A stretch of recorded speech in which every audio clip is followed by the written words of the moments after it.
Yan. Yan.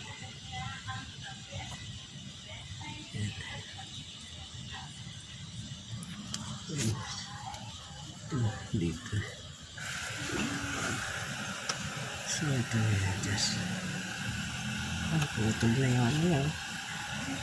Putol na yung parang boots na. So ito lang na-adjust na po dito din. Ano siguro adjustan. So ito yung cambio. Oo, di na na-adjustan. Nasa ibabaw. Doon na po sa ibabaw natin i-adjust yun. Yan. Ito yung ano niya. Ang kanyang fuel filter. Yan. Fuel filter niya. Binago ko na yan. Palit na ako yan.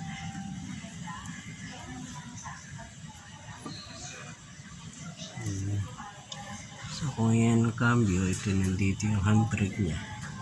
Dito. Yan. So doon mag-adjust yan sa taas.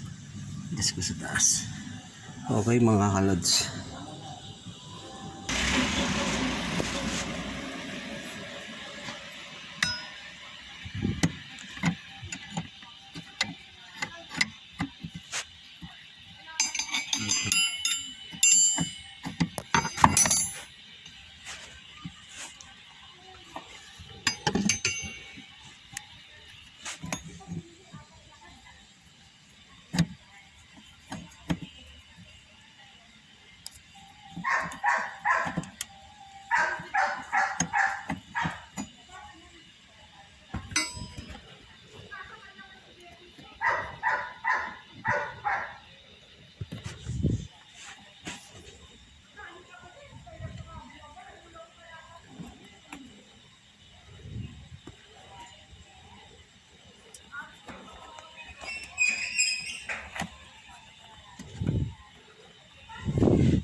Yun. Medyo effective ah. 1, 3, 4, 5, 6. Yan. Konti pa.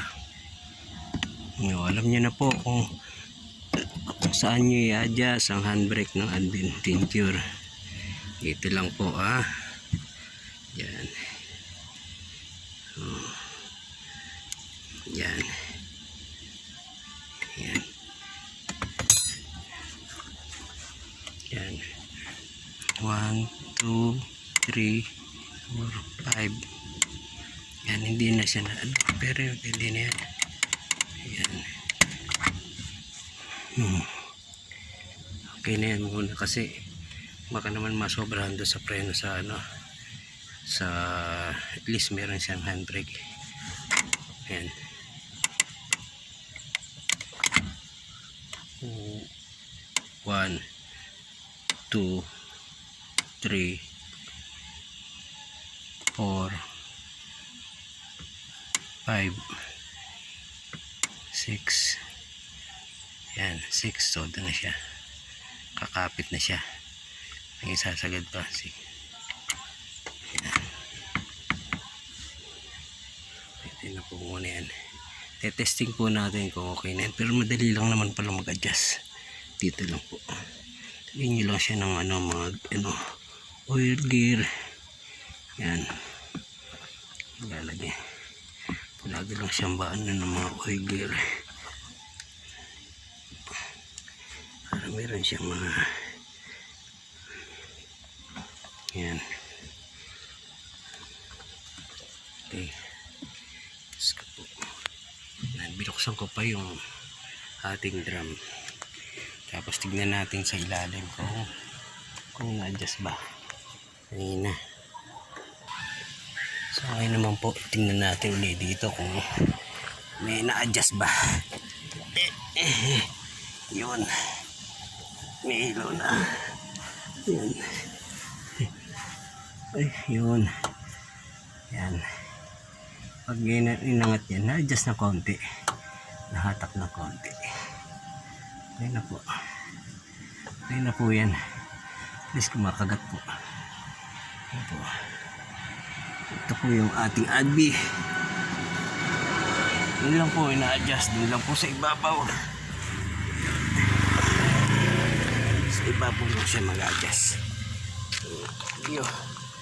Ina-adjust natin kung mataas yung inyong handbrake. Mataas yung inyong handbrake. Doon lang po makikita nyo. Yung isko, i-adjust nyo lang po. Okay po. Maraming salamat po. Supportahan nyo po ang aking vlog na to. Maraming salamat.